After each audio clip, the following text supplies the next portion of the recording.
ત્યારે હવે બજારના આઉટલુક ઉપર આગળ ચર્ચા કરવા માટે આપણી સાથે એન્જલ બ્રોકિંગના રુચિત જૈન અને માર્કેટ એક્સપર્ટ જગદીશ ઠક્કર જોડાઈ ગયા છે. આપ બંનેનું સ્વાગત છે સીએનબીસી બજારમાં. રુચિત, પહેલા આપની પાસે આવવા માંગીશું. 8280 નું એક જે સપોર્ટ હતું એને આજે બજારે ઇન્ટેક રાખ્યું છે. 8287 જેવા લેવલ પાસેથી જ આજે એક રિકવરી પાછી ફરતી જોવા મળી છે. શું ધ્યાન બને છે નિફ્ટી માટે? જી, ગુડ આફ્ટરનૂન વિક્રમ. ઓવરઓલ અગર ગયા 3-4 દિવસના ટ્રેડિંગ સેશન જોયું તો એક રેન્જ બાઉન્ડ ટ્રેડિંગ સેશન રહ્યા છે. બ્રેક્ઝિટના દિવસે જ્યારે નિફ્ટીએ 8170 નું જો લો બનાવ્યો હતો, 7970 જો લો બનાવ્યો હતો, ત્યાંથી એક વી શેપ રિકવરી આવી છે અને વી શેપ રિકવરી બાદ મોમેન્ટમ રીડિંગ્સ એક થોડા ઓવરબોટ હતા. એક સારી વાત છે કે માર્કેટ પ્રાઇસ વાઇઝ કરેક્શન નથી આપી રહ્યું, ફક્ત એક ટાઈમ વાઇઝ કરેક્શન આપી રહ્યું છે. તો મને લાગે છે હજી બી અપટ્રેન્ડ ઇન્ટેક છે, એવી કોઈ રિવર્સલ્સના હજી સંકેત નથી ચાર્ટ્સ ઉપર કે અહીંયાથી માર્કેટ ઘણું કરેક્શન થશે. ડેફિનેટલી 8280 થી 8300 નું આ જો રેન્જ છે, 20 પોઈન્ટની રેન્જ, આ એક ક્રુશિયલ સપોર્ટ લેવલ છે. ટ્રેડર્સને આ સપોર્ટ લેવલમાં નિફ્ટીને બાય કરવી જોઈએ. ઇનફેક્ટ અહીંયા રિસ્ક રિવોર્ડ પણ સારું ફેવરેબલ રહેશે. પોસિબલ છે જો અગર અપટ્રેન્ડ ફરીથી ઇન્ટેક થાય તો 8400 શોર્ટ ટર્મમાં ક્રોસ થઈ શકે છે માર્કેટ્સમાં. તો 8250 નું સ્ટોપ લોસ મૂકીને 8280 to 8300 ની રેન્જમાં નિફ્ટીમાં ખરીદારી કરવી જોઈએ 8400 ના ઉપરના ટાર્ગેટ માટે. ઓકે, 8400 ના ટાર્ગેટ માટે નિફ્ટીમાં ખરીદારીની તક અત્યારે રુચિત જોઈ રહ્યા છે. અને અત્યારે આપણે એક સમાચાર આવતા જોઈ રહ્યા છે, એના પર નજર કરી જોઈએ. વેદાંતા માટે સમાચાર છે કે ઝિંક ઉત્પાદન માટે દક્ષિણ આફ્રિકામાં $100 કરોડ નું રોકાણ કરશે. એટલે આપણે જોઈ રહ્યા છે એક મોટા સમાચાર આવતા દેખાઈ રહ્યા છે. પ્રધાનમંત્રી નરેન્દ્ર મોદી અત્યારે સાઉથ આફ્રિકાની મુલાકાતે છે અને સાથે આપણે જોઈએ છે કે વેદાંતાના મેનેજમેન્ટ પણ, અનિલ અગ્રવાલ પણ અત્યારે ત્યાં જ છે. અને અત્યારે આપણે જોઈ રહ્યા છે વેદાંતા માટે એક એક્સક્લુઝિવ ખબર આવતી જોવા મળી રહી છે કે ઝિંક ઉત્પાદન માટે દક્ષિણ આફ્રિકામાં $100 કરોડ નું રોકાણ તેઓ કરવા જઈ રહ્યા છે અને એમાં સરકાર પૂરી રીતે તેમને સમર્થન આપશે એવું તેઓ જણાવી રહ્યા છે. લગભગ પાછલા 12 વર્ષોમાં 400 કરોડનું નિવેશ ઓલરેડી વેદાંતાએ ત્યાં કર્યું છે અને આગળ હજી 100 કરોડનું રોકાણ ત્યાં કરશે. આપણી સાથે માર્કેટ એક્સપર્ટ જગદીશ ઠક્કર જોડાયેલા છે. જગદીશજી, આ ખબર બાદ વેદાંતા ઓલરેડી આપણે પાછલા દિવસોમાં ખાસું તેજીમાં જોયું છે, પણ કેટલું ફાયદાકારક રહેશે વેદાંતા માટે?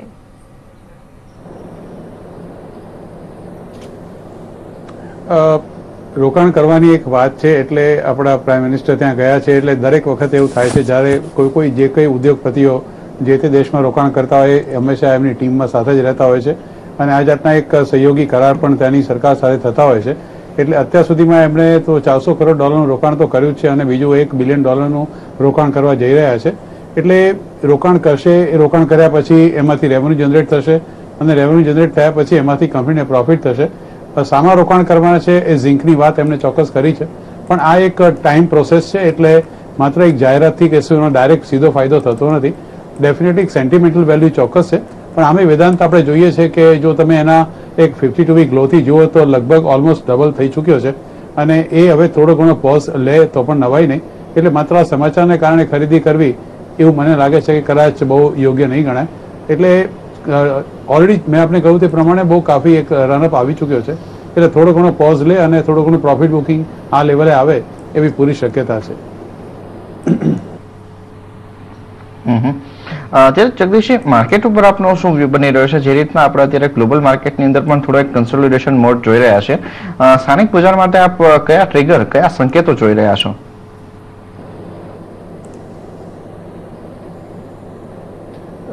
ખાસ કરીને એક તો વરસાદનું હતું, એક ગુજરાતને ખાલી વાત કરતા બીજા તમામ રાજ્યોમાં વરસાદ લગભગ ધારણા કરતા વધારે છે અને એ પૂરતો છે અને સપ્રમાણ છે અત્યારે તો.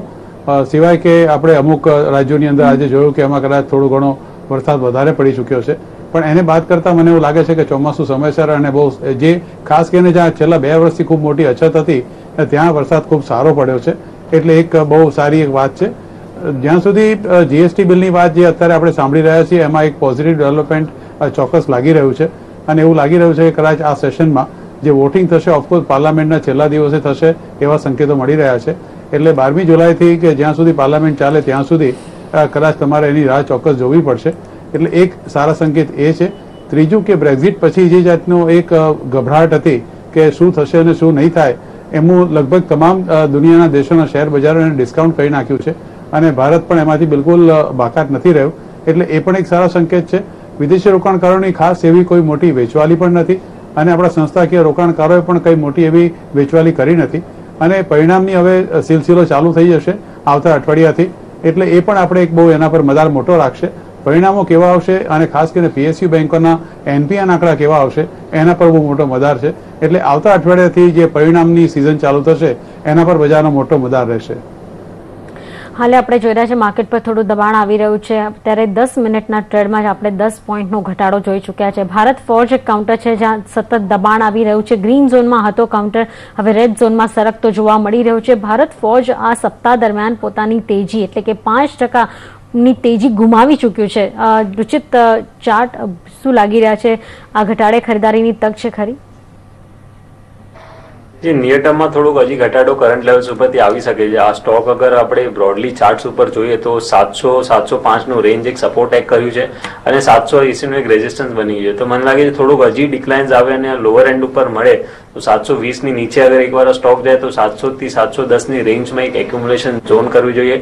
680 રૂપિયાનું સ્ટોપ લોસ મૂકીને ત્યાંથી ફરી જો higher end of the range પર પણ આવે તો 760-780 ના ટાર્ગેટ્સ મળી શકે છે. પણ હજી 3 થી 4% ડિક્લાઇન્સ પોસિબલ છે આવતા અઠવાડિયામાં. 3 થી 4% ડિક્લાઇન્સ આવે તો એના પછી બાય ઓન ડિક્લાઇન્સની સ્ટ્રેટેજી સ્ટોકમાં અપનાવવી જોઈએ. ઓકે, તો આ એક વ્યૂ અહીંયા બનતો દેખાઈ રહ્યો છે. આ સિવાય આજના દિવસની અંદર એક બીજું કાઉન્ટર જોઈએ આપણે કેડિલા હેલ્થકેરનું. અહીંયા જે રીતના મેનેજમેન્ટ તરફથી આપણને કમેન્ટ્રી આવતા જોવા મળી છે કે મોરેયા પ્લાન્ટના એમના જે ઇસ્યુઝ છે તેને ઝડપથી ક્લિયર કરી શકશે અને નજીકના સમયની અંદર આપણને અહીંયા એક પોઝિટિવ મૂવ પણ સ્ટોકની અંદર બિલ્ટઅપ થતો દેખાઈ ચૂક્યો છે. જગદીશજી, શું ધ્યાન બને છે અહીંયા કેડિલા હેલ્થકેર માટે?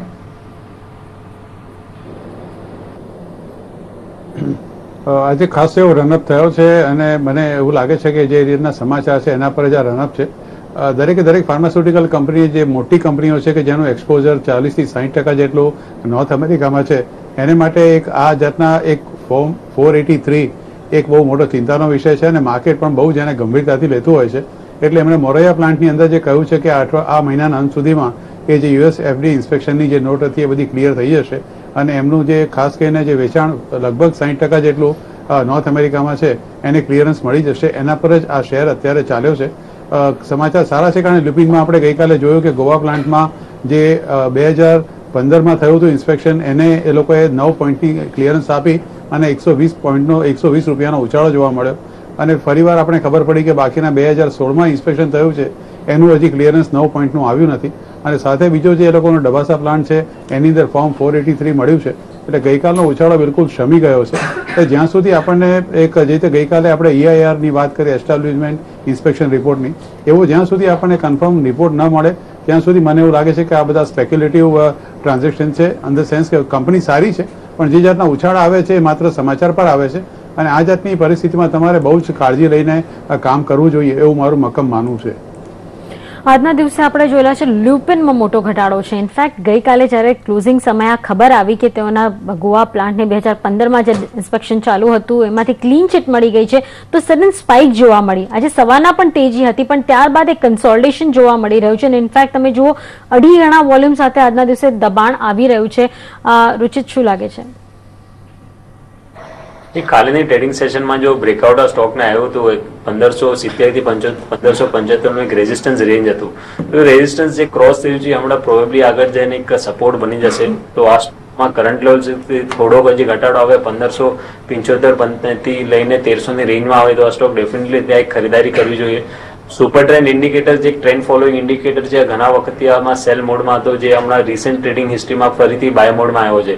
તો પ્રોબેબલી બાય સ્ટ્રેટેજી આ સ્ટોકમાં પણ અપનાવવી જોઈએ. 1575 અને 1600 ની રેન્જમાં સ્ટોકને બાય કરવું જોઈએ. 1540 નું એક સ્ટોપ લોસ મેન્ટેન કરવું જોઈએ. શોર્ટ ટર્મમાં સ્ટોકને પોટેન્શિયલ છે ફરીથી અપટ્રેન્ડ જો અગર રિઝ્યુમ કરે અહીંયાથી તો 1740 1750 સુધીના લેવલ્સ આવી શકે છે. સાથે આજના દિવસમાં એક બીજું કાઉન્ટર આપણે જોઈએ રુચિત, આમ જોવા જઈએ તો SBI ના જે એસોસિએટ બેંક છે એના ઉપર જોઈએ તો આ ત્રણેય બેંકની અંદર આજના દિવસમાં આપણને જે રીતનો એક ફાસ્ટ અપમૂવ આવતો દેખાયો છે. સેકન્ડ હાફથી જ આ મુવમેન્ટ આપણને દેખાઈ રહી છે. શું ધ્યાન બને છે? ચાર્ટિકલી અહીંયા કોઈ ટ્રેડિંગ કોલ બને છે? ડેફિનેટલી આ સ્ટોક છે રિસેન્ટલી આપણે જોયું હતું કે એક સારી મોમેન્ટમ બતાડી હતી આ બધા સ્ટોક છે. ઇનફેક્ટ સ્ટેટ બેંક ઓફ ટ્રેવેન્કોર છે, state bank of Bikaner Jaipur છે, બધા સ્ટોક્સ એક સારા એક અપમૂવ પછી કન્સોલિડેશન ફેઝમાં હતું આજની ટ્રેડિંગ સેશનમાં ફરીથી સારા વોલ્યુમ્સ આવ્યા છે, તો ડેફિનેટલી એક સાઇન છે કે જો અપમૂવ આપણે રિસેન્ટલી જોયું હતું એ અપમૂવને આપણે કન્ટિન્યુ કરી રહ્યું છે. તો અહીંથી હજી બી શોર્ટ ટર્મ ટ્રેડિંગ પર્સપેક્ટિવ આ સ્ટોક્સને એક સારું મોમેન્ટમ મળી શકે છે. ઓલ્ધો કરંટ લેવલ્સ ઉપર ફ્રેશ ખરીદારી કરવા માટે સ્ટોપ લોસીસ ઘણા મોટા રહેશે, તો રિસ્ક રિવોર્ડ રેશિયો એટલું ફેવરેબલ નહીં રહેશે. પણ ડેફિનેટલી જે ટ્રેડર્સે ઓલરેડી આ બધા સ્ટોક્સને બાય કરેલા છે એ આ રિસેન્ટ લો 2 દિવસનું પહેલા જે રિસેન્ટ લો હતું એ રિસેન્ટ લોના સ્ટોપ લોસીસથી ત્રણેય સ્ટોક્સમાં હોલ્ડ રાખી શકે છે.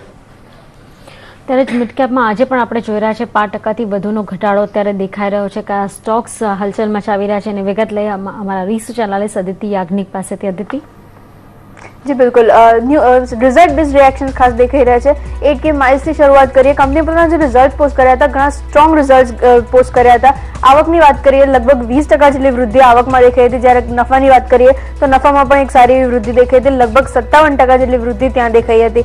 ખાસ કરીને માર્જિન્સની વાત કરવા જઈએ 35.4% એબિટા માર્જિન્સ આવતા દેખાયા હતા. ત્યારે એબિટા તમે જુઓ એબિટામાં પણ એક સારી એવી વૃદ્ધિ થતી દેખાઈ હતી. રિઝલ્ટ બેઝડ આપણે જોવા જઈએ સ્ટોકમાં એક સારું એવું અપમૂવ દેખાઈ રહ્યું છે. 11% જેટલી તેજી આ સ્ટોકમાં બનતી દેખાઈ રહી છે. ત્યારે સાઉથ ઇન્ડિયન બેંકે પોતાના રિઝલ્ટ પોસ્ટ કર્યા હતા. તમે જો કંપનીનો જે નફો છે લગભગ 95 કરોડ આસપાસ આવતો દેખાય, ત્યારે જ કંપનીના જે NPS છે તે મામૂલી વધતા દેખાય, લગભગ 3.96% પર આવતા દેખાયા. ત્યારે જ આપણે NIIs ની વાત કરવા જઈએ તો NIIમાં પણ લગભગ 8% જેટલી વૃદ્ધિ થતી દેખાઈ આપણને.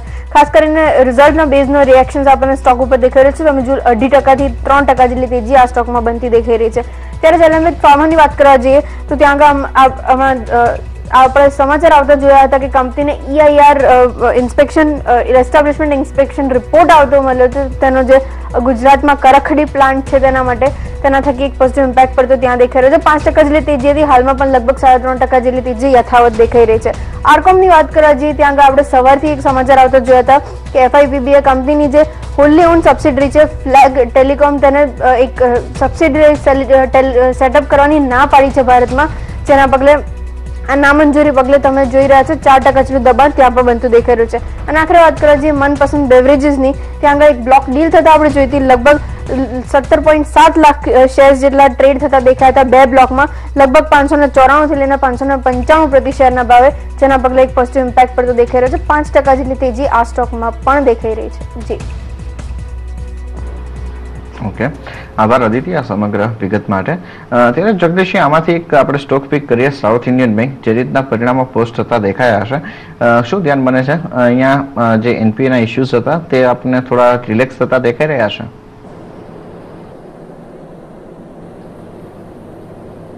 ગ્રોસ NPA તો વિક્રમજી છે એટલો ને એટલો જ છે. નેટ NPAમાં ખાસ કોઈ બીજો ફેરફાર થયો નથી. અર્થાત કે જે આગલા ક્વાર્ટરમાં એ લોકોએ પ્રોવિઝન કર્યું હતું એ લગભગ એવું લાગે છે કે કંપનીને બેંકને પોતાને હવે વધારે કોઈ પ્રોવિઝન્સ કરવાની જરૂર નથી. આ એક આમ ગણો તો એક સારા સંકેત across the board banking sector માટે છે. કારણ કે છેલ્લા 2 કે 3 ક્વાર્ટરમાં જે રીતે આપણે પ્રોવિઝન્સ જોયા હતા એ લગભગ 5 થી 6 ગણા કે 10 ગણા અમુક બેંકોમાં તો જોવા મળ્યા હતા. અને bank of Baroda for example એમણે એવું કહ્યું હતું કે કદાચ આનાથી વધારે વિશેષ અમારે હવે પ્રોવિઝનિંગ કરવાની જરૂર નહીં પડે. 1-2 બેંકને બાદ કરતા કદાચ લગભગ તમામનો આ જાતનો જ મંતવ્ય હતો. એટલે હવે ખાસ કરીને આ રિઝલ્ટ પછી જે નાની બેંકો મિડ કેપ સાઇઝ બેંક છે કે આપણે જોયું કે સાઉથ ઇન્ડિયન બેંક છે, ફેડરલ બેંક છે, કર્ણાટકા બેંક છે, પછી નામમાં સિન્ડિકેટ બેંક છે, દેના બેંક છે, યુકો બેંક છે, આ બધાની બેંકમાં હવે ખરેખર એક જોવાનું રહેશે કે એ લોકોના આ વખતના પરિણામ કેવા આવે છે. અને બેન્કિંગ સેક્ટરમાં જે તેજી છેલ્લા કેટલા વખતથી જોઈ છે મને એવું લાગે છે કદાચ એને પણ આભારી હોઈ શકે.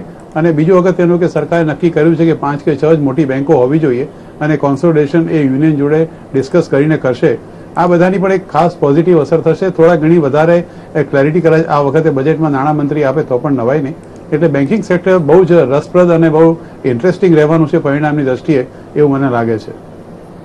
સાથે જે 8K માઇલ્સના જો પરિણામો જોઈએ તો જે આવક છે એમાં 20%નો ઉછાળો જોવા મળ્યો છે અને નફો પણ કહીએ તો 57% વધ્યો છે. અને એની અસર અત્યારે આપણે આ કાઉન્ટર પર જોઈ રહ્યા છે. તમે જુઓ ટોપ ગેનરની યાદીમાં મોખરે છે 10.5 પોણા 11% ઉપર આ કાઉન્ટર ટ્રેડ કરી રહ્યું છે અને કહી શકાય 200 DMA ની ઉપર ટ્રેડ કરી રહ્યું છે. રુચિત, શું લાગે છે? એ ટેકનિકલી સ્ટ્રક્ચર ઘણું પોઝિટિવ છે. આ સ્ટોક એકચ્યુઅલી જોઈએ તો જાન્યુઆરી મંથથી જે કન્સોલિડેશન ફેઝમાં છે, એ કન્સોલિડેશન ફેઝમાં ટ્રાયંગ્યુલર પેટર્ન બનાવી છે. આજે એક સારા વોલ્યુમ સાથે આ સ્ટોકમાં અપમૂવ આવ્યું છે. ડેફિનેટલી રિઝલ્ટ્સના લીધે આ વોલ્યુમ સારા થયા છે. અધરવાઇઝ યુઝ્યુઅલી આ સ્ટોકમાં વોલ્યુમ્સ થોડા ઓછા જ રહે છે. પણ જો અગર આ સ્ટોક હમણાં સિમિલર મોમેન્ટમ આગળ જઈને કન્ટિન્યુ રાખે હજી 1-2 ટ્રેડિંગ સેશન સુધી, અને જો અગર 2100 ની ઉપર આ સ્ટોક નીકળી જાય તો પ્રોબેબલી આ જો કન્સોલિડેશન ફેઝ છે ગયા 5-6 મહિનાની કન્સોલિડેશન ફેઝથી બ્રેકઆઉટ આવી જશે. 2250 2260 સુધીના ટાર્ગેટ્સ આ સ્ટોકમાં કરન્ટલી દેખાઈ રહ્યા છે શોર્ટ ટર્મમાં.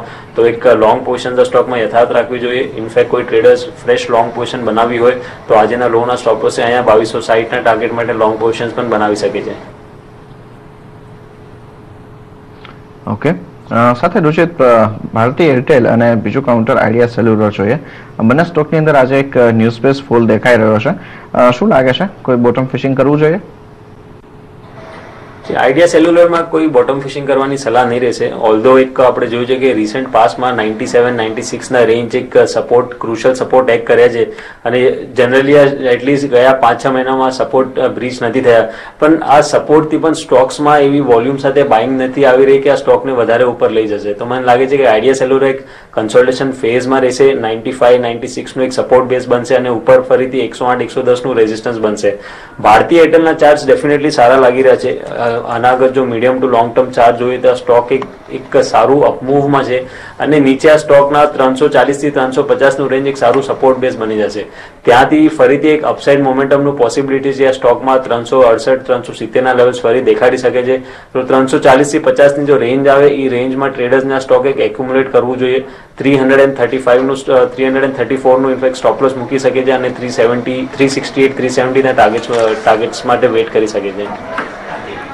અત્યારે જે રીતે સમાચાર આવતા જોવા મળી રહ્યા છે એના પર એકવાર નજર કરી લેવી જોઈએ. રાજદ્રોહના કેસમાં પાટીદાર આંદોલન અનામત સમિતિના કન્વીનર હાર્દિક પટેલના જામીન મંજૂર થઈ ગયા છે. ઘણા વખતથી તેઓ જેલમાં છે. આ કહી શકાય રાજદ્રોહના આરોપમાં ગુજરાત હાઈકોર્ટે એક શરત પર એમને આ જામીન મંજૂર કર્યા છે કે તેઓ ગુજરાતમાં નહીં રહી શકે, ગુજરાતની બહાર તેઓને રહેવું પડશે લગભગ 6 મહિના સુધી, અને ત્યારબાદ તેઓ ગુજરાતમાં પરત ફરી શકશે.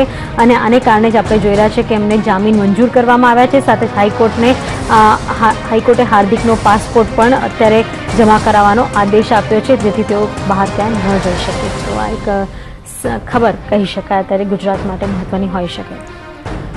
અત્યારે આપણે જોવા જઈએ તો માર્કેટ પર નજર કરીએ. 8,315 ના લેવલ 5% ઘટાડો જોવા મળી રહ્યો છે. બેંક નિફ્ટી 0.5% ઘટતો દેખાઈ રહ્યો છે. એટલે બેંક નિફ્ટીનો આજના દિવસે મહત્વનો ફાળો છે માર્કેટને નીચે લઈ જવામાં આપણે અત્યારે જોઈ રહ્યા છે. બીજા જે કાઉન્ટર્સ છે જેમાં મોટો ઘટાડો અત્યારે આવ્યો છે, એમાં ગેલનું કાઉન્ટર છે, ભારત ફોર્જ તમે જુઓ, આઈડિયા સેલ્યુલર, ભારતીય એરટેલ, ટાટા સ્ટીલ આપણે જોઈ રહ્યા છે, ત્યાં એક મોટો ઘટાડો આવી રહ્યો છે.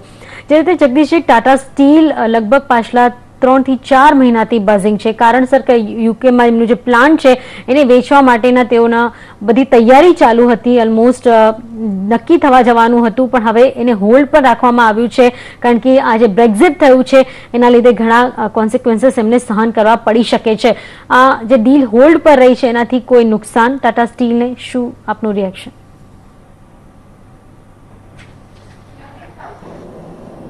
નુકસાન તો ચોક્કસ છે, કારણ કે એક વર્ષનો પ્લાન્ટ એ લોકો માટે એક માથાનો દુખાવો છે. જે રીતે એનું પરફોર્મન્સ છે, જે રીતે નુકસાન એ લોકોએ સહન કરવું પડ્યું છે અને જે ભાવે એ લોકોએ એક્વાયર કર્યું છે, એ બધું જોતા મને એવું લાગે છે કે કદાચ આ એક સમાચાર એક નેગેટિવ ટાટા સ્ટીલ માટે ચોક્કસ હોઈ શકે. પણ એમાં બે વસ્તુ છે. એક તો એક બ્રેક્ઝિટ પછી એક એ લોકોનું જે ટોટલ પ્રોડક્શન છે એમાંથી 60% કે 55% જેટલું એ બ્રિટન ને આયર્લેન્ડની એની અંદર એ લોકો પોતે વેચે છે, અને બાકીનું લગભગ 40 થી 45% એ બાકીના યુરોપિયન કન્ટ્રીઝને વેચે છે. એટલે જ્યારે યુએમાં બ્રિટન હતું તે વખતે એ લોકોને બીજા કોઈક જે બંધનો જે થાય હવે એક દેશ તરીકે જુદા પડી જવાના, તો એ તકલીફ એ લોકોને ત્યાં ચોક્કસ ઊભી થવાની. એટલે એ કેવી રીતે એને સોલ્વ કરે એટલા માટે કદાચ આ એક પોસ્ટપોન કર્યું છે. બીજી એક વાત એવી છે કે ત્યાંની સરકારે એવું કહ્યું છે કે 25% એ લોકો પોતે ત્યાં રોકવા તૈયાર છે, અને મેનેજમેન્ટ એવું પણ કહ્યું છે કે જો સરકાર 25% રોકવા અહીંયા તૈયાર હોય તો એ લોકો પ્લાન્ટ ચલાવવા પણ તૈયાર છે. એટલે આ બધાની વચ્ચે અત્યારે તો બધું અસમંજસની સ્થિતિ છે. 9મી સપ્ટેમ્બરે નવા એક કેન્ડિડેટની પ્રાઇમ મિનિસ્ટરની જાહેરાત થશે, એ પછી નવા પ્રાઇમ મિનિસ્ટરનું કન્ઝર્વેટિવ પાર્ટીનું ઇલેક્શન થશે, અને એમાંથી જે આવશે એની નીતિ શું છે એ પણ જાણવી બહુ જરૂરી છે. કારણ કે જેણે વાત કરી હતી એ પ્રાઇમ મિનિસ્ટર તો હવે ત્યાં રહ્યા નથી, એમને રાજીનામું આપ્યું છે. એટલે આ બધાની વચ્ચે થોડી ઘણી અનિશ્ચિતતા ચોક્કસ રહેવાની. એટલે ટાટા સ્ટીલ માટે બ્રેક્ઝિટ એક ખરેખર ખરાબ સમાચાર હતા અને એને કારણે જ અત્યારે જે પરિસ્થિતિનું નિર્માણ થયું છે એ થોડા મહિના સુધી 2 કે 4 મહિના સુધી ચાલુ રહે તો પણ નવાઈ નહીં. ઓકે, ત્યારે જ માર્કેટના આગળના ક્લોઝિંગ ઉપર શું રહેશે સ્થિતિ એના ઉપર કરીશું ચર્ચા, પરંતુ એ પહેલા અહીંયા સમય થયો છે એક બ્રેકનો.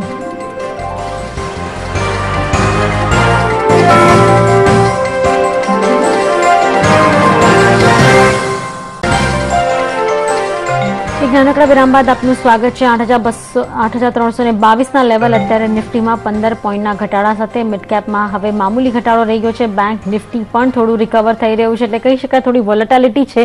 તમે જો નિફ્ટીમાં દબાણ સાથે ફરી પાછી રિકવરીના ટ્રેન્ડ આવતા દેખાઈ રહ્યા છે. હોપફુલી હજી અડધો કલાકનો સમય બાકી છે, ત્યાં સુધી થોડી રિકવરી જોવા મળે. ક્યાં આવી છે રિકવરી? તમે જો ડોક્ટર રેડ્ડીઝ લેબ, તમે ઓલમોસ્ટ 1% રિકવરી અહીંયા ડોક્ટર રેડ્ડીઝ લેબ પર જોઈ શકો છો. ત્યારે નીચલા મથાળે સારી એવી રિકવરી આવતી જોવા મળી છે. એનટીપીસી નજર કરો, 0.5% વધારાની રિકવરી અહીં આવતી જોવા મળી છે. હીરો મોટોકોર્પમાં ઓલમોસ્ટ 0.5% સુધારો જોવા મળ્યો છે, એટલે કે તેજીમાં ઉમેરો થતો જોવા મળ્યો છે. તો અહીંયા આ કાઉન્ટર્સ તેજી કરતા જોવા મળી રહ્યા છે. Cell, call India, Adani ports જેવા કાઉન્ટર જે ઘટાડે ચાલી રહ્યા છે, ત્યાં નીચલા મથાળે 5% થી 0.5% રિકવરી આવી છે. એટલે તમે જોશો તો તમને થોડું જ સ્લાઇડ ખ્યાલ આવશે, પણ થોડી રિકવરી, એટલે કહી શકાય ખરીદારીનો ટ્રેન્ડ આગળના ઘટાડે લેવાઈ રહ્યો છે. ઇન્ડસઇન્ડ બેંક એક છે જ્યાં આપણે જોઈ રહ્યા છે કે સોમવારે એના પરિણામો આવવાના છે.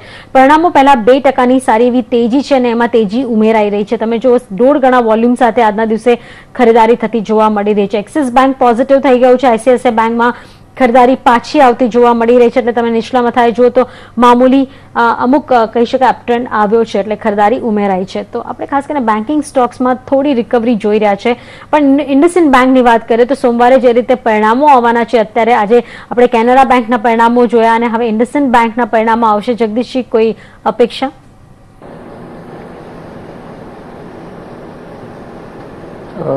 પરિણામ ડેફિનેટલી સારા જ આવશે, એમાં કોઈ શંકા નથી. છેલ્લા 3 તમે જો પરિણામ જુઓ તો મને એવું લાગે છે કે ઇન્ડસઇન્ડ બેંક, યસ બેંક, આ બંને બેંકોએ એક પોતાનું એક આગવું સ્થાન પ્રાઇવેટ બેન્કિંગ સેક્ટરમાં જાળવી રાખ્યું છે. અને આપણે જોઈએ છીએ કે લગભગ 52 વીક હાઈ પર કેટલા વખતથી એ ચાલી રહ્યો છે. એટલે પ્રાઇવેટ સેક્ટર બેંકમાં જો કોઈ પસંદગીનો કોઈ શેર હોય તો લગભગ તમામ રોકાણકારોનો ઇન્ડસઇન્ડ બેંકનો સૌથી ઓલવેસ પહેલો પ્રેફરન્સ છે, પછી યસ બેંકનો નંબર લાગે છે. મને એવું લાગે છે કે જે કંઈ પરિણામ આવશે એ ડેફિનેટલી સારા જ આવશે અને એટલા માટે જ આજે આપણે એમાં એક થોડી ઘણી તેજી જોઈ રહી છે. એટલે જે લોકો ફ્યુચર ઓપ્શન્સમાં રમે છે અને જે લોકોને શોર્ટ કરવાની કે મંદી કરવાની ટેવ છે, મને એવું લાગે છે કે આ શેરથી એટલીસ્ટ 2 દિવસની વચ્ચે રજા છે, તો એ કરવાની હિંમત ચોક્કસ ન કરે, કારણ કે પરિણામની આશા સારી છે અને મને એવું લાગે છે કે સારા જ પરિણામ આવશે.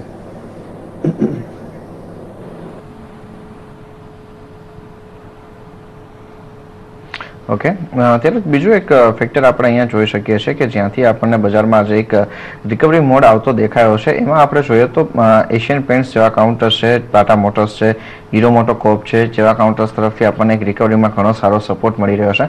સ્પેસિફિકલી આપણે જોઈએ તો અહીંયા ખાસ કરીને ઓટો સેગમેન્ટમાંથી આપણને આ રિકવરી તરફના સંકેતો વધારે મજબૂતીથી આવતા દેખાયા હતા.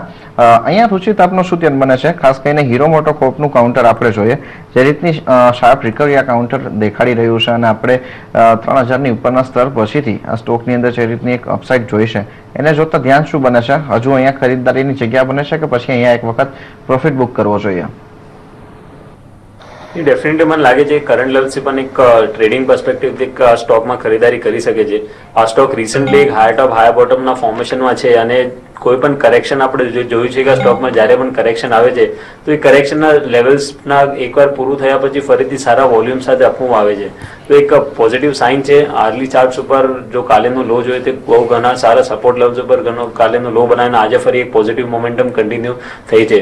તો મને લાગે છે કે પોઝિશનલી આ સ્ટોક જો હમણાં રિસન્ટ હાઈ બનાવ્યા હતા 3225ના એ લેવલ્સ પણ એકવાર કુદાવી દેશે અને 3270 3280 સુધીના ટાર્ગેટ્સ આ સ્ટોકમાં પોઝિશનલ ટ્રેડર્સને મળી શકે છે.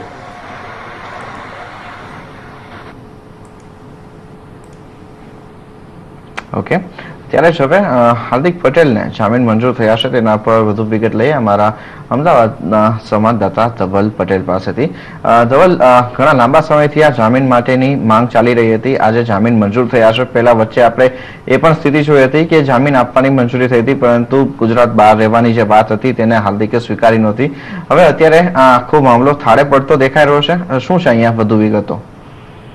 વિક્રમ, આપને જણાવી દઉં કે જે હાર્દિક પટેલ છે, પાટીદાર અનામત આંદોલન સમિતિના કન્વીનર, તેમને ઘણા લાંબા સમયથી ગુજરાત હાઈકોર્ટ અને અલગ અલગ કોર્ટમાં રજૂઆત કરી રહ્યા હતા પોતાના જામીન માટે. ત્યારે જે ગુજરાત હાઈકોર્ટે તેમના જામીન મંજૂર કર્યા છે, પરંતુ તેમાં શરત એ રાખી છે કે તેમને 6 મહિના ગુજરાતની બહાર રહેવું પડશે અને તેની સાથે તેમનો પાસપોર્ટ પણ જમા કરાવવો પડશે. એટલે કે જે લાંબા સમયથી તેમની માંગ હતી તે અલગ અલગ જે રાજદ્રોહનો કેસ હતો તે કેસમાં તેમને જામીન મળ્યા છે. આ સિવાય જે બીજા અલગ અલગ કેસો ચાલી રહ્યા છે, જેમ કે મહેસાણામાં ઋષિકેશ પટેલની જે ધારાસભ્ય છે વિસનગરના, તેમની ઓફિસ ઉપર જે હુમલો હતો, એટલે એ બધા કેસોમાંથી તેમને જામીન મેળવવાના બાકી છે. એટલે આજે જે હાઈકોર્ટે જામીન મંજૂર કર્યા છે તે જામીન ફક્ત ને ફક્ત જે રાજદ્રોહનો કેસ તેમના પર હતો તેના પર મળ્યા છે. ઓકે, સાથે ધવલ, એક બીજો મુદ્દો એ પણ જાણવા માંગીશું. અહીંયા સરકાર તરફથી જે રીતના આપણા કેસ થઈ રહ્યો હતો એમાં કોઈ વધારાના અપડેટ્સ મળી રહ્યા છે કે હવે અહીંયા સરકારની આગળ પહેલ શું હશે? અમને જણાવી દઉં કે સરકારે હાઈકોર્ટમાં જે દલીલો કરી હતી તેમાં જણાવ્યું હતું કે હાર્દિકને જામીન ના આપવા જોઈએ. તેની પહેલા સરકારની એવી પણ દલીલ અગાઉ રહી ચૂકી છે કે હાર્દિકને જામીન આપવામાં આવે તો અમને કોઈ જ વાંધો નથી. અને ત્યારબાદ પછી જે રીતે સમગ્ર મામલો પહોંચવા પડ્યો તો લાલજી પટેલની ધરપકડ થઈ. તેના બાદ સરકારે કોર્ટમાં એવી રજૂઆત કરી હતી કે જો હાર્દિક પટેલને જામીન આપવામાં આવે તો રાજ્યમાં શાંતિની જે વાતાવરણ છે તે દોડાઈ શકે તેમ છે. એ રાજ્ય સરકારે તો પોતાના બંને પક્ષ રાખેલા હતા. તેમ છતાં ગુજરાત હાઈકોર્ટે રાજ્ય સરકારના જે પક્ષ હતા તે સિવાય અન્ય પક્ષોને પણ ધ્યાને રાખીને જામીન મંજૂર કર્યા છે. ઓકે, ઘણો આભાર ધવલ આ સમગ્ર વિગત માટે. તો અહીંયા અત્યારે આપણે આ સ્થિતિ અહીંયા પાટીદાર અનામત આંદોલનના કન્વીનર હાર્દિક પટેલને અત્યારે એક રાહતના સમાચાર મળતા ચોક્કસપણે આપણે અહીંયા જોઈ શકીએ છીએ. સાથે હવે માર્કેટ ઉપર પાછા ફરીએ. અત્યારે 8,320ની ઉપરના સ્તર નિફ્ટીમાં આવતા દેખાઈ રહ્યા છે અને સાથે જ સેન્સેક્સમાં પણ જોઈએ તો ત્યાં પણ આપણે સુધારો આગળ વધતા જોઈ રહ્યા છે. ખાસ કરીને બેંક નિફ્ટી તરફથી આપણને એક રિકવરી વધારે સારી દેખાઈ રહી છે અને 18,000નું સ્તર જે છે તે આપણને જે રીતના ફરી પાછું એક સ્ટ્રોંગલી મેન્ટેન થતું દેખાઈ રહ્યું છે એક પોઝિટિવ ફેક્ટર તરીકે આપણે અહીંયા ચોક્કસ જોઈ શકીએ છીએ. એક વખત જો વાયદા બજાર ઉપર નજર કરીએ, જ્યાં અત્યારે આજે આપણે એક ખાસા એક સારા એવા લોંગ ઇનિશિયેટ થતા જોઈ રહ્યા છે, એવા કાઉન્ટર્સ ઉપર જો એક નજર કરીએ તો એમાં એક ટોરેન્ટ ફાર્માનું કાઉન્ટર આપણને અત્યારે દેખાઈ રહ્યું છે. રુચિત, શું ધ્યાન બને છે આજે આ સ્ટોકની અંદર આપણને મોમેન્ટમ સારું એક બિલ્ટઅપ થતું દેખાઈ રહ્યું છે? હજી અહીંથી આપણે અપસાઇડ માટેની અપેક્ષા રાખી શકીએ? આજની ટ્રેડિંગ સેશનમાં ઓલ્ધો એક સારા વોલ્યુમ્સ આવ્યા છે આ સ્ટોકમાં, અને જો પ્રીવિયસ રેઝિસ્ટન્સ એક હતું ફોલિંગ ટ્રેન્ડ લાઈન એ પણ બ્રીચ થયું છે. પણ મહત્વ રહેશે કે જો આ સ્ટોક કાલેની ટ્રેડિંગ સેશનમાં કે આવતા 1-2 દિવસમાં મોમેન્ટમ કન્ટિન્યુડ રાખે કે નહીં. જો અગર આ મોમેન્ટમ કન્ટિન્યુડ રાખે તો ડેફિનેટલી એક પોઝિટિવ સાઇન રહેશે આ સ્ટોક માટે, અને ઉપર 1490 સુધીના ટાર્ગેટ્સ આ સ્ટોક નિયર ટર્મમાં અચીવ કરી શકે છે. તો જે ઓલરેડી પોઝિશન કોઈની હોય તો 1380ના સ્ટોપ લોસ છે એક લોંગ પોઝિશન આ સ્ટોકમાં રાખવી જોઈએ, અને ઉપર 1480 સુધીના ટાર્ગેટ્સ આ સ્ટોકમાં શોર્ટ ટર્મમાં દેખાઈ રહ્યા છે. ઓકે, ત્યારે જ આપણે જોઈ રહ્યા છે થોડી રિકવરી આવતી જોવા મળી રહી છે, પણ એટલી કહી શકાય કે મોટી રિકવરી નથી. પણ ફાર્મા સ્ટોક્સમાં આપણે જોઈએ તો કોન્ટ્રા કોલ લેવાતો હોય એવું દેખાઈ રહ્યું છે. Doctor Reddy's lab, Aurobindo pharma, Lupin જેવા કાઉન્ટરમાં નીચલા મથાળે ખરીદારી પાછી ફરતી દેખાય છે. એક વીકલી ચાર્ટ પર નજર કરીએ તો તમે જોશો એક પીએનબીનું કાઉન્ટર છે જ્યાં આપણે 11-11.5%નો ઓલમોસ્ટ 12% ઉછાળો જોયો છે. પીએનબી પર નજર કરો તો એક સારો એવો ઉછાળો આ અઠવાડિયા દરમિયાન દેખાયો છે અને જબરદસ્ત ચાર્ટ પેટર્ન બનતી દેખાય છે. રુચિત, શું લાગે છે, હજુ તેજી બાકી છે? ઓલરેડી એક સારી રનઅપ આ સ્ટોકમાં આવી ગઈ છે, અને ઉપર જો અગર વીકલી ચાર્ટ્સમાં મૂવિંગ એવરેજીસ નાખીએ તો આ સ્ટોકમાં 121-122 ની આજુબાજુ એક સારું રેઝિસ્ટન્સ આવી રહ્યો છે.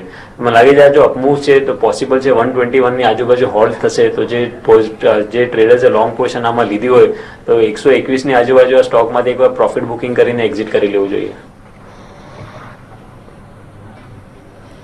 એક વ્યૂ અહીંયા અત્યારે આપણને પીએનબી માટે બનતો દેખાઈ રહ્યો છે, પરંતુ એની સાથે જ મિડકેપ બેંક્સની અંદર આજે આપણને દબાણ બનતું દેખાયું છે. જગદીશ, એક વ્યૂ આપની પાસેથી એના માટે લેવા માંગીશું.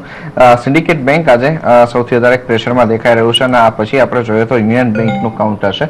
યુનિયન બેંક અને સિન્ડિકેટ બેંક બંને સૌથી વધારે દબાણમાં છે, અને આપણે અહીંયા જોઈએ તો રિકવરી પણ આ બંને સ્ટોકમાં એટલી ફાસ્ટ આવતી દેખાઈ હતી. શું ધ્યાન બને છે અહીંયા પરિણામો પહેલા હવે આ બધા કાઉન્ટર્સની અંદર થોડું દબાણ આવતું દેખાય એવી ધારણા રાખી શકાય?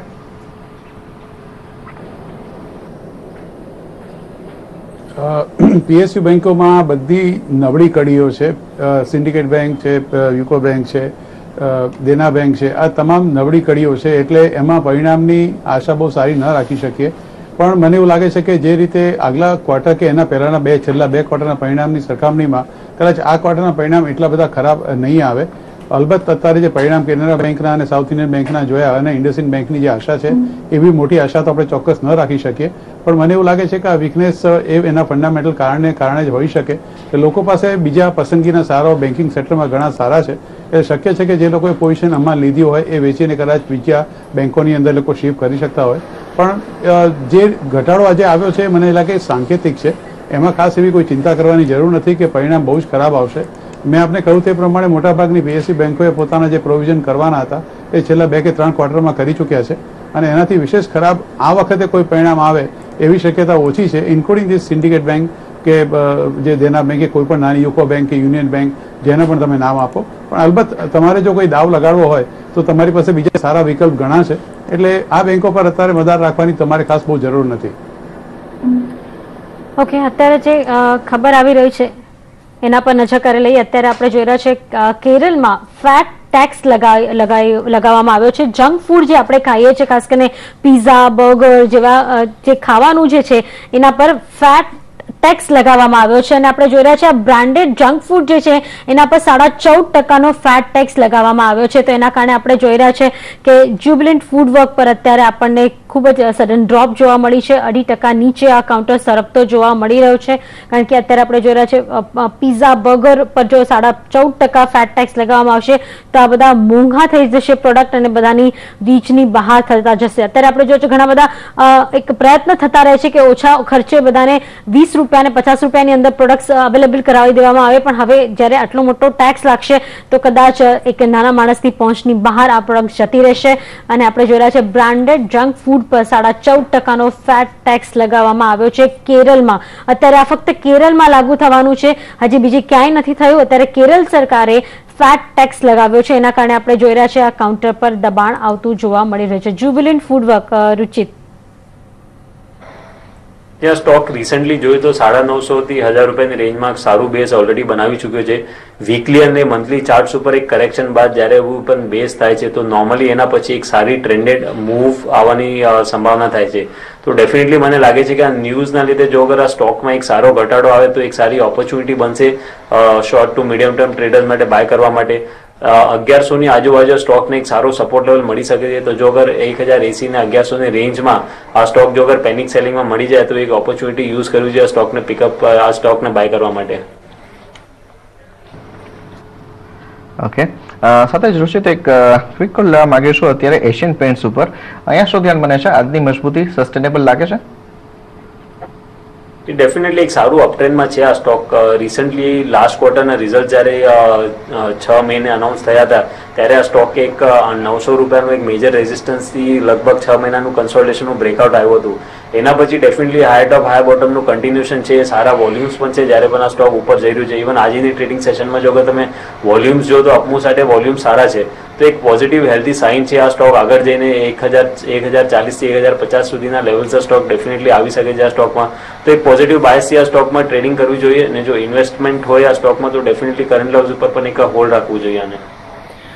ઓકે, તો આપણે જોઈ રહ્યા છે બધા કાઉન્ટર્સ બઝિંગ દેખાઈ રહ્યા છે અત્યારે. હવે આપણે ખાસ કરીને નજર કરવી જોઈએ નિફ્ટી કાઉન્ટર્સ પર, જ્યાં અત્યારે આપણે જોઈ રહ્યા છે થોડી રિકવરી આવતી જોવા મળી છે પણ કેટલી સસ્ટેનેબલ છે એ ખાસ મહત્વનું રહેશે. Titan industries, Aurobindo pharma, doctor Reddy's lab, HPCL, idea cellular જે ખાસો મોટો ઘટાડો આઈડિયાએ જોઈ લીધો છે ત્યાં નીચલા મથાળે થોડી ખરીદારી આવતી જોવા મળી છે.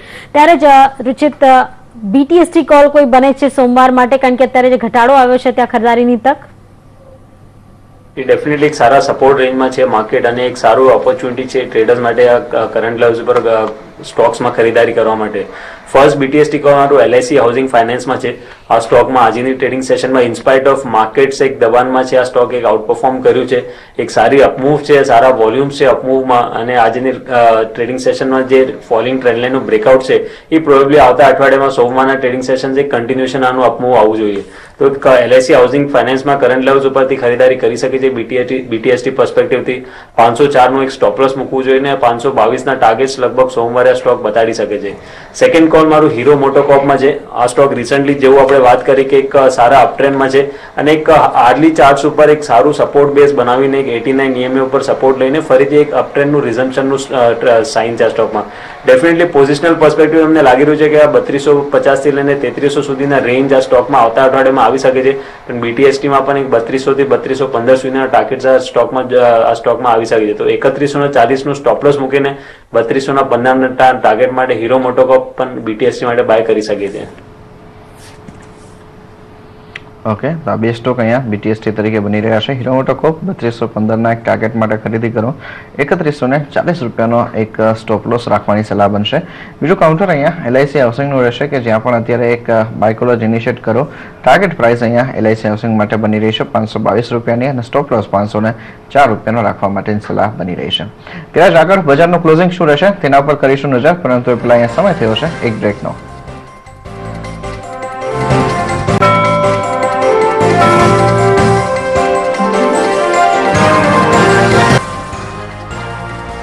નાનકડા વિરામ બાદ સ્વાગત છે. આગળ વધે તો IndusInd બેંક તેના પરિણામ સોમવારે રજૂ કરવા જઈ રહ્યું છે અને કેવા પરિણામ રહેશે એના પર વધુ વિગત લઈએ અમારા રિસર્ચ એનાલિસ્ટ દેવાંશી આશર પાસેથી. દેવાંશી, કેવા રહી શકે IndusInd બેંકના પરિણામ? જી બિલકુલ, અહીંયા તમને જણાવી દઈએ કે IndusInd બેંક દર ક્વાર્ટરમાં એક સારા એવા ગ્રોથ બતાવી રહ્યો છે અને આ ક્વાર્ટરમાં પણ માર્કેટનું એ ધારણા બનતી જોવા મળી રહી છે કે અહીંયાથી લગભગ જે ટોપ લાઇન છે એમાં લગભગ 35% સુધીનો ગ્રોથ આપતો જોવા મળી શકે છે. એટલે બેંકની જે નેટ ઇન્ટરેસ્ટ ઇન્કમ છે એમાં 35% સુધીનો ગ્રોથ એક્સપેક્ટ કરી રહ્યા છે. ત્યારે જેમની જે બોટમ લાઇન છે એ જ સ્ટેબલ થતી જોવા મળશે. લગભગ 20% સુધીનો ગ્રોથ આ ક્વાર્ટરમાં પણ આપણે એક્સપેક્ટ કરી શકીએ છીએ. દર ક્વાર્ટરમાં આપણે જોઈ રહ્યા છીએ કે લગભગ 18 થી 20% સુધીનો growth easily bank clock in કરે છે, કેમ કે મેઇનલી એમના જે માર્જિન્સ છે એ ખાસા સુધારતા જોવા મળી રહ્યા છે અને આ ક્વાર્ટરમાં પણ આપણને માર્જિન્સમાં ખાસ એક સુધારો થવાની જ આશા બનતી દેખાઈ રહી છે. છેલ્લા ક્વાર્ટરમાં ઓલમોસ્ટ 4% સુધીની આસપાસના નેટ ઇન્ટરેસ્ટ માર્જિન બેંકે પોસ્ટ કર્યા હતા અને આ વખતે પણ સ્લાઇટલી લગભગ 2 થી 3 બેસિસ પોઈન્ટ્સનો ઘટાડો થવાની આશા બનતી દેખાઈ રહી છે, કેમ કે આ વખતે જે કોસ્ટ ટુ ઇન્કમ રેશિયો છે એમાં થોડોક એક વધારો થવાની આશા બનતી દેખાઈ રહી છે. બીજી તરફ એમની જે કમર્શિયલ વ્હીકલનું સેગમેન્ટ છે ત્યાં થોડોક એક સુધારો થવાની આશા બનતી દેખાય છે, કેમ કે જે મોન્સૂન હવે પેન આઉટ થતા દેખાય છે એનો ખાસો એક પોઝિટિવ અસર ત્યાંથી બનતી દેખાઈ શકે છે. સાથે જ એમની જે લોન બુક છે એમાં કેટલો ઇન્ક્રીમેન્ટલ ગ્રોથ આવે છે આ ક્વાર્ટરમાં બધાની નજર ત્યાં રહેશે, કેમ કે છેલ્લા ક્વાર્ટરથી લઈ અત્યાર સુધી સ્ટોકમાં લગભગ 20% સુધીની અપસાઇડ ઓલરેડી આપણે જોઈ લીધી છે અને જે લોન બુક છે જે આ ક્વાર્ટર છે એમાં ખાસ કરીને એના ઉપર ફોકસ રહેશે કે કોઈ ઇન્ક્રીમેન્ટલ ગ્રોથ લોન બુકમાં આવતી જોવા મળે છે કે નહીં. એસેટ ક્વોલિટી આ બેંક માટે કોઈ દિવસ એક કન્સર્ન બનતી નથી જોવા મળી રહી. ઓલમોસ્ટ 1% ના નીચે જેમને જે નેટ NPS છે એક બેંક પોસ્ટ કરે છે અને આ ક્વાર્ટરમાં પણ એક્સપેક્ટેડ છે કે ઓલમોસ્ટ 0.86 0.89 ના લેવલ્સની આસપાસ એમના જે નેટ NPS છે એ બેંક પોસ્ટ કરતી દેખાઈ શકે છે. મેઇનલી એમનું જે ડાયમંડ પોર્ટફોલિયો છે એ કેટલો ગ્રોથ બતાવે છે આ ક્વાર્ટરમાં. સાથે જ એના સાથે જે ઓવરઓલ રિટેલ બિઝનેસ છે એમાં એમને માર્જિન્સ કેટલા પેન આઉટ થતા દેખાય છે એના પર ખાસ ફોકસ રહેશે. સ્ટ્રેસ્ડ લોન્સ કેટલા વધતા દેખાય છે અને મેઇનલી પ્રોવિઝન્સના આંકડા પર ખાસ ફોકસ રહેશે, કેમ કે જે છેલ્લા જૂના જે એમના NPS છે એના કારણે જે પ્રોવિઝન્સ છે થોડાક વધતા દેખાઈ શકે છે, બટ ઓવરઓલ જે પ્રોવિઝન્સના આંકડા છે એ સ્ટેબલ થતા જોવા મળી શકે છે. તો ઓવરઓલ એકદમ સ્ટેબલ સેટ ઓફ નંબર્સ આપણે IndusInd બેંક પાસેથી એક્સપેક્ટ કરવા જોઈએ. ઓકે, ઘણો આભાર દેવાંશી આ સમગ્ર વિગત માટે. ત્યારે જગદીશજી આપનો વ્યૂ લેવા માંગીશું. કેવી રીતના જોઈ રહ્યા છો IndusInd બેંકના જે અનુમાન છે તેને જોતા સ્ટોક ઉપર શું રિએક્શન આવી શકે તેમ જોવો છો? અત્યારે ખરીદી કરવી હોય તો કરી શકાય?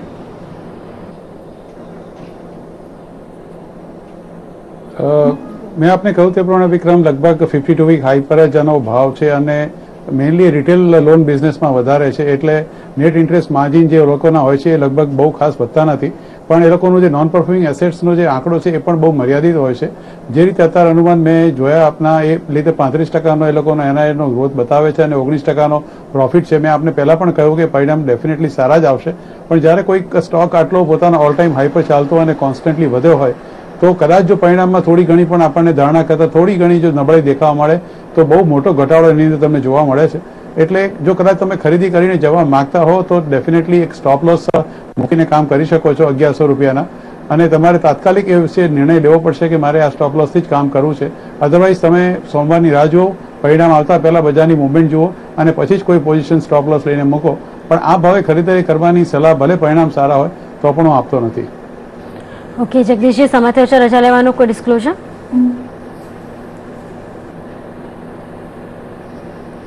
ઘણા બધા શેરની વાત કરી પણ એમાં મારું કોઈ પર્સનલ હોલ્ડિંગ નથી એક્સેપ્ટ કર્ણાટકા બેંક. એ સિવાય જે પણ શેરોની આપણી જોડે ચર્ચા કરી એમાં મારું અંગત કોઈ રોકાણ નથી. પણ આ જાતની સલાહ અમે અમારા ક્લાયન્ટોને આપીએ છીએ. પણ દર વખતની જેમ જ્યારે પણ રોકાણ કરો લાંબા ગાળા માટે કરજો અને તમારા નાણાકીય સલાહકારની સલાહ અચૂક લેજો. આપનો આભાર સમય ફાળવી અમારી સાથે ચર્ચામાં જોડાયા તે બદલ. ત્યારે જ અત્યારે આપણે કેરળ ગવર્મેન્ટની વાત કરી રહ્યા હતા. પહેલું રાજ્ય છે ભારતમાં જેને ફેટ ટેક્સ લગાડ્યો છે 14.5%, જેમાં બ્રાન્ડેડ ફૂડ્સ જે છે કે જે ફાસ્ટ ફૂડ કહેવાય છે, જ્યુબિલન્ટ ફૂડ અને વેસ્ટ લાઈફ જે છે મેકડોનલ્ડ કે બર્ગર જે વાત કરીએ છીએ, મેકડોનલ્ડના બર્ગરની કંપની છે અને જ્યુબિલન્ટ ફૂડ જે તમે પિઝા ખાઓ છો એની કંપની છે. પણ અત્યારે હવે જે નવો ઉમેરો થઈ રહ્યો છે એ 5%નો ટેક્સ કોકોનટ ઓઇલ એટલે કે આપણે જોઈ રહ્યા છે નારિયેલ તેલ અને સાથે જ બ્રાન્ડેડ બાસમતી રાઈસ ઉપર પણ તેઓએ 5%નો ટેક્સ લગાડ્યો છે. એટલે તમે મેરિકોના તમે બિસ્કિટ ખાતા હશો તો ત્યાં એના પર લાગી શકે છે 5% ટેક્સ. મોંઘા થઈ જશે. ડાબર ત્યાં મોંઘું થઈ જશે. સાથે જ એલટી ફૂડ્સ, કોહિનૂર ફૂડ્સ જેવા બ્રાન્ડેડ જે બાસમતી રાઈસ છે એ પણ ત્યાં મોંઘા થતા જોવા મળી શકે. તો કેરલા ગવર્મેન્ટ માટે આપણે જોઈ શકીએ છીએ આ ખબર આવતી જોવા મળી છે, પણ આ કંપનીઓને એક મોટી હિટ કદાચ લેવી પડી શકે. અત્યારે અહીંયા આપણને બહુ મૂવ્સ નથી દેખાઈ રહ્યા, પણ મેરિકો અને ડાબર પર આપણે જો નજર કરીએ રુચિત કેટલો અસર થઈ શકે, સાથે જ્યુબિલન્ટ ફૂડ અને વેસ્ટ લાઈફને પણ તમે જો જણાવો તો. બધા સ્ટોક્સમાંથી મને લાગે છે મેરિકોનું અપટ્રેન્ડ હજી બી યથાવત રહેશે. એવા કોઈ સિગ્નિફિકન્ટ સાઇન્સ નથી કે આ સ્ટોકમાં કોઈ વીકનેસ આવશે. ડાબરમાં ડેફિનેટલી એક રાઇઝિંગ વેજની પેટર્ન ફોર્મ થઈ રહી છે અને આવી પેટર્ન્સ રાઇઝિંગ વેજની જે પેટર્ન છે જનરલી એક ટ્રેન્ડના એન્ડમાં જ ફોર્મ થાય છે. તો ડાબરમાં ડેફિનેટલી જે કોઈ લોંગ પોર્શન છે, ઇનફેક્ટ શોર્ટ ટર્મ ટ્રેડર્સને જે ટ્રેડર્સ જ નહીં, જો અગર ઇન્વેસ્ટમેન્ટ પર્સપેક્ટિવને કોઈ લીધું હોય તો મને લાગે અહીંયાથી ડાબરમાંથી એકવાર એક્ઝિટ લઈ લેવું જોઈએ. પોસિબલ છે આ સ્ટોક ફરીથી કરેક્ટ થશે અને જો અગર આ પેટર્નનું જો અગર સપોર્ટ છે 304, 305 અગર બ્રીચ થઈ જાય તો આ સ્ટોક શોર્ટ ટર્મમાં 286 સુધીના લેવલ્સ બતાડી શકે છે. તો ડેફિનેટલી આ બધા સ્ટોક્સમાંથી ડાબર માટે એક ટેકનિકલી ડાબર એક નેગેટિવ લાગી રહ્યું છે અને અહીંથી કરેક્શન આવે તો 285, 290 સુધીના રેન્જ ડાબરમાં નિયર ટર્મ બતાડી શકે છે. જ્યુબિલન્ટ ફૂડ જેવું મેં કીધું કે એક સપોર્ટ બેઝ ઓલરેડી આ સ્ટોકે બનાવી નાખ્યું છે 950 ની આજુબાજુ. તો જો કોઈ હમણાં કરેક્શન આવે ન્યૂઝના લીધે તો એક બાઇંગ ઓપોર્ચ્યુનિટી બની શકે છે 1100 ની આસપાસ સ્ટોક આવે તો. ઓકે, ત્યારે જ રુચિત એક બીજું કાઉન્ટર જોઈએ ડોક્ટર લાલ પેથ લેબનું. આજના દિવસમાં જોઈએ 50 દિવસના મૂવિંગ એવરેજ ઉપર આ સ્ટોકમાં એક બ્રેકઆઉટ પણ દેખાઈ રહ્યો છે. વોલ્યુમ પણ અહીંયા સુધરતા દેખાઈ રહ્યા છે. શું ધ્યાન બને છે? ખરીદી કરવી જોઈએ? જી વિક્રમ, આ સ્ટોક એક રિસેન્ટલી લિસ્ટ થયું છે ડિસેમ્બર 2015માં, એટલે વધારે ડેટા નથી, પણ જે પણ ડેટા મારી પાસે અવેલેબલ છે રિસેન્ટ ટ્રેડિંગ હિસ્ટ્રીમાં એને જોઈને લાગી રહ્યું છે કે એક સ્ટોક એક અપસાઇડમાં 1015, 1020નું એક રેઝિસ્ટન્સ છે આ સ્ટોક માટે. તો પ્રોબેબલી હજી અહીંયાથી 4 થી 5%ની અપમૂવ આવી શકે છે આ સ્ટોક નિયર ટર્મમાં, પણ 1015, 1020નું રેઝિસ્ટન્સ આવી રહ્યું છે. ડેફિનેટલી જેવું મેં કીધું કે ચાર્ટ્સ ઉપર હિસ્ટ્રી વધારે નથી કેમ કે આના લિસ્ટ એને વધારે ટાઈમ નથી થયો, જસ્ટ એક શોર્ટ ટર્મ વ્યૂ રહેશે આ.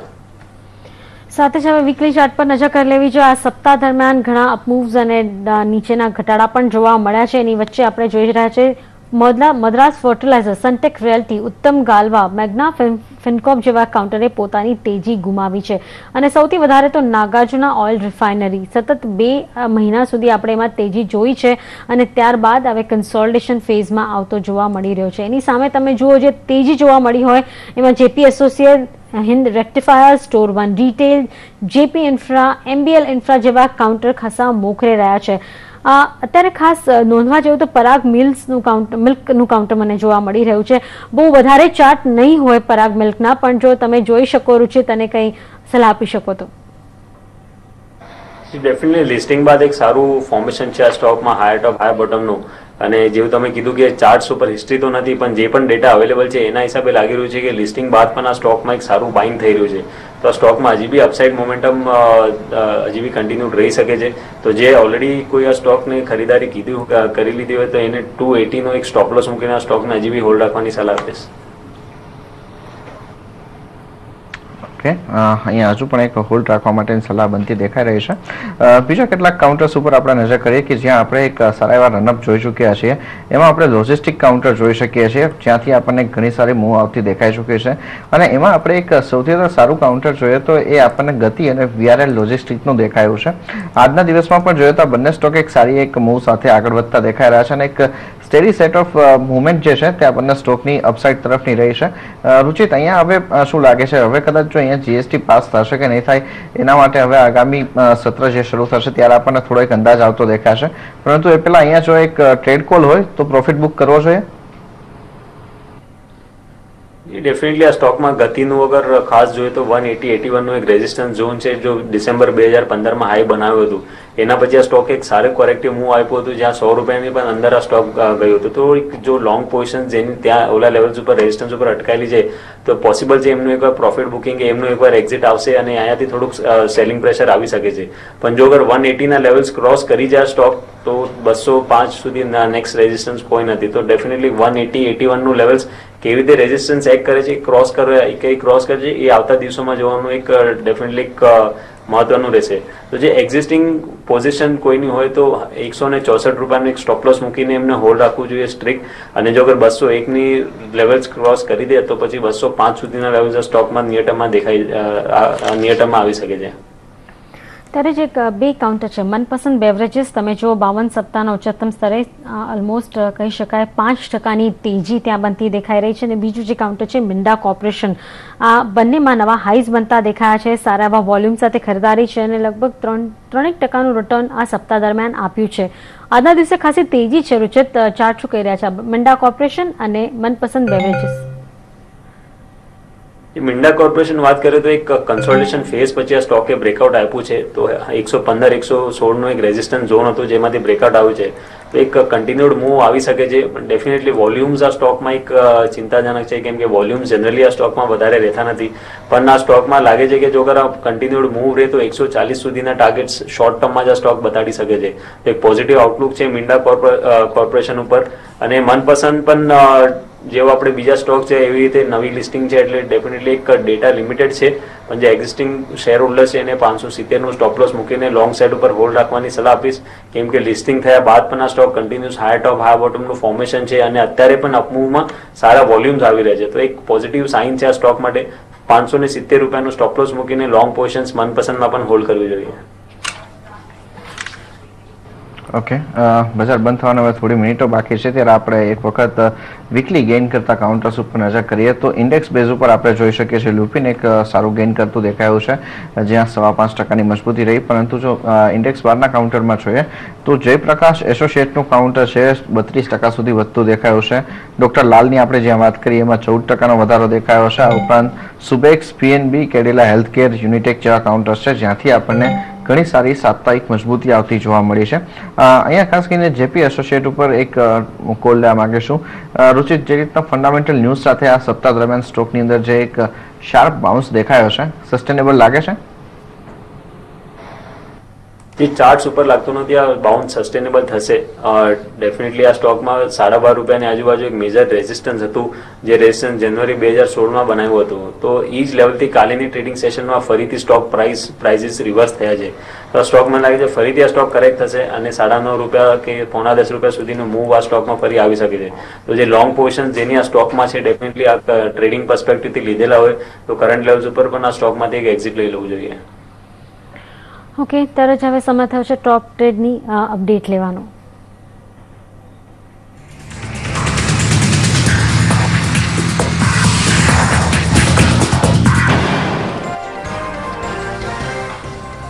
આ સપ્તાહ આપણી સાથે જોડાયેલા હતા ચોઇસ બ્રોકિંગના કુણાલ પરમાર, પ્રુડન્ટ બ્રોકિંગ સર્વિસીસના પ્રદીપ હોટચંદાની અને કન્સેપ્ટ સિક્યોરિટીઝના જસ્મીન અકબરી. એક્સપર્ટની પોઝિશન્સ પર એકવાર નજર કરી લઈએ તો આપણે જોઈ રહ્યા છે પ્રુડન્ટ બ્રોકિંગ સર્વિસીસના પ્રદીપ હોટચંદાની આ જે ટ્રેડ છે આ સપ્તાહનો જીતતા દેખાઈ રહ્યા છે. 10,273 રૂપિયાનો નફો થઈ રહ્યો છે. જસ્મીનને 8200 રૂપિયાનો નફો, જ્યારે કુણાલને સવારના સારો નફો થઈ રહ્યો હતો પણ અત્યારે મામૂલી કહી શકાય નુકસાન એટલે કે નુકસાનમાં જઈ રહ્યા છે. પણ પ્રદીપની વાત કરીએ, પ્રદીપે સિન્ડિકેટ બેંકમાં 4% રિટર્ન આપ્યા છે.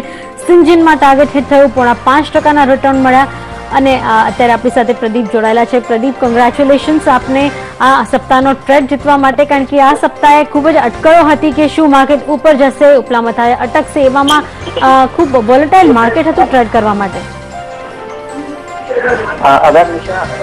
જી એક કોન્સોલિડેશન તો ફિર જરૂરથી એક્સપેક્ટ કરતા હતા એક 6 દિવસની અપમૂવ પછી, પણ એ પણ હતું કે આ કોન્સોલિડેશનના ફેઝમાં સ્ટોક સ્પેસિફિક ખાસી મોમેન્ટમ રહેશે અને સપ્તાહની શરૂઆતમાં જ એક મિડ કેપ પીએસયુ બેંકોમાં સારી મોમેન્ટમ હતી અને એમાંથી મેં syndicate bank, United bank, corporation bank અને યુનાઇટેડ બેંક લીધા હતા. એ ચારેમાં મને એક પ્રોફિટ મળ્યો.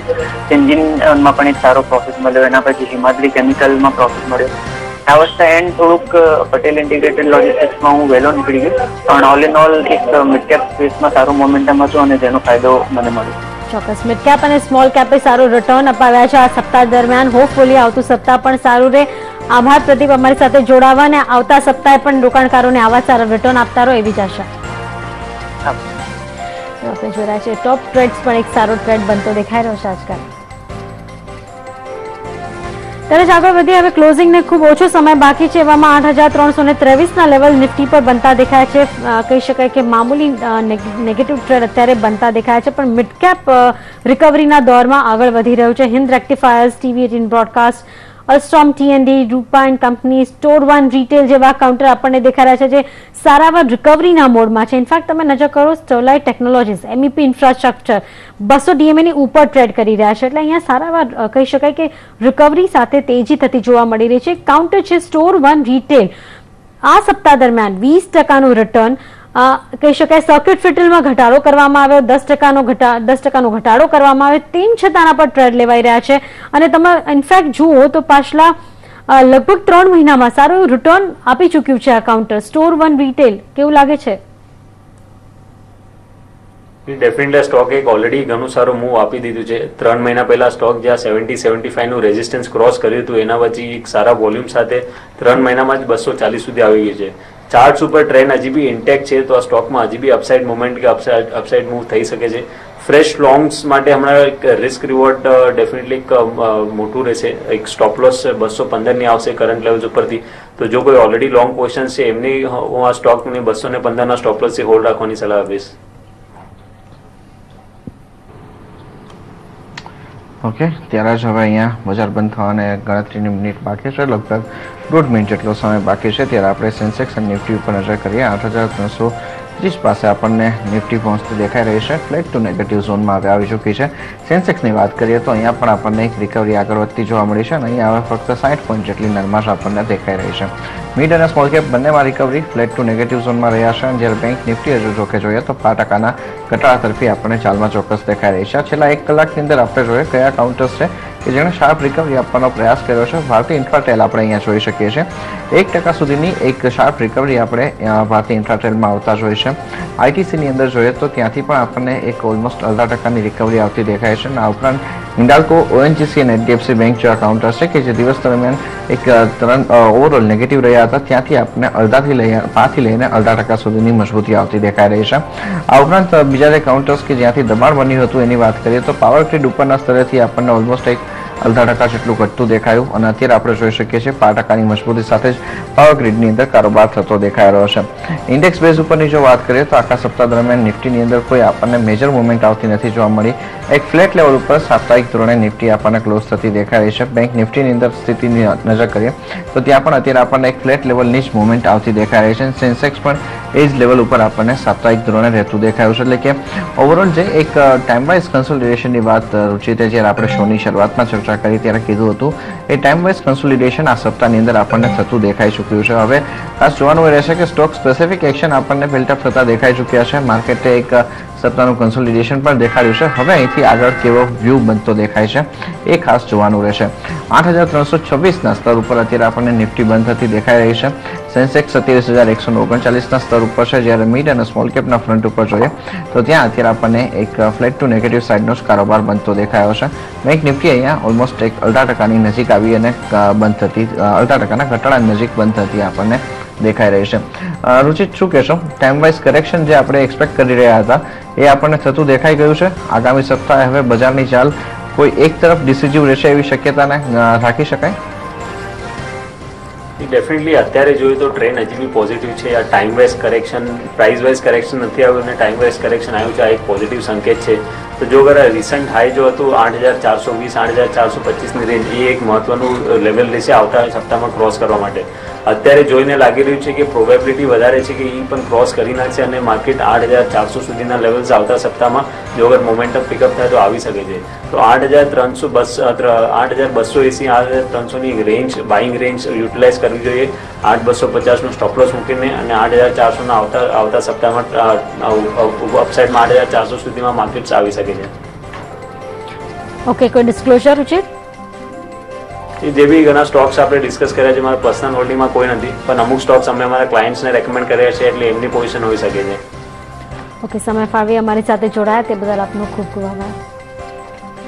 ત્યારે જો ક્લોઝિંગ બેલમાં હાલે આટલું જ. મને અને વિક્રમને આપશો રજા. આગળ જતા રહેજો CNBC બજાર. નમસ્કાર.